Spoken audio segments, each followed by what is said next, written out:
गौतम बुद्ध से एक व्यक्ति ने पूछा कि रोज रोज सत्संग सुनने से क्या लाभ मिलता है।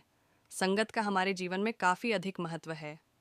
संगत सही रहेगी तो हमारे विचार सही रहेंगे, और विचार सही रहेंगे तो कर्म भी सही रहेंगे, और जीवन में सुख शांति बनी रहेगी। इसलिए सत्संग करते रहने की और अच्छा साहित्य पढ़ने की सलाह दी जाती है।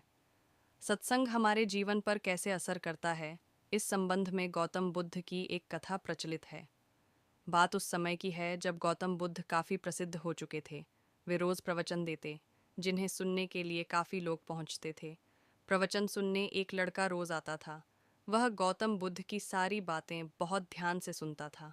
काफ़ी दिनों तक प्रवचन सुनने के बाद एक दिन उस लड़के ने सोचा कि मैं प्रवचन तो रोज़ सुन रहा हूँ, लेकिन मेरे जीवन में कोई बदलाव नहीं आ रहा है। बुद्ध बातें तो अच्छी बताते हैं, लेकिन कुछ लाभ नहीं हो रहा है। मुझे इस बारे में बुद्ध से बात करनी चाहिए। अगले दिन वह लड़का बुद्ध से बात करने की इच्छा लेकर पहुंच गया। बुद्ध का प्रवचन शुरू हुआ और वे कह रहे थे कि अगर कोई व्यक्ति हम पर गुस्सा करता है तो वह हमसे ज़्यादा खुद का नुकसान करता है।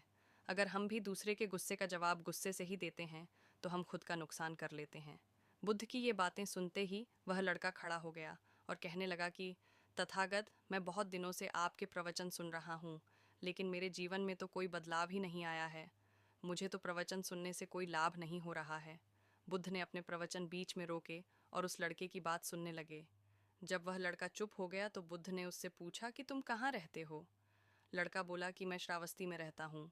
बुद्ध ने कहा कि श्रावस्ती से यहाँ तक की दूरी कितनी होगी और यहाँ आने में कितना समय लगता है। उस लड़के ने बुद्ध की बातों का उत्तर दिया तो बुद्ध ने फिर पूछा कि यहाँ आते कैसे हो। उसने बताया कि मैं कभी पैदल आता हूँ, कभी सवारी का कोई साधन मिल जाता है तो उससे आ जाता हूँ। बुद्ध ने फिर एक नया प्रश्न पूछ लिया कि क्या तुम यहाँ बैठे बैठे अपने घर पहुँच सकते हो। ये प्रश्न सुनकर वह लड़का और वहाँ बैठे सभी लोग हैरान हो गए। लड़के ने कहा कि ये कैसे संभव है, मैं बैठे बैठे कहीं और नहीं पहुँच सकता। इसके लिए तो मुझे ही चलकर जाना होगा। बुद्ध ने कहा कि तुम्हारी बातों में ही तुम्हारे प्रश्नों का उत्तर है। सत्संग सुनने से तब तक कोई लाभ नहीं होगा जब तक कि तुम उन अच्छी बातों को अपने जीवन में उतारते नहीं हो। जब तक तुम अच्छे काम नहीं करोगे, इच्छाओं का त्याग नहीं करोगे, बुराइयों से दूर नहीं रहोगे, तब तक तुम्हारे जीवन में कोई बदलाव नहीं आएगा।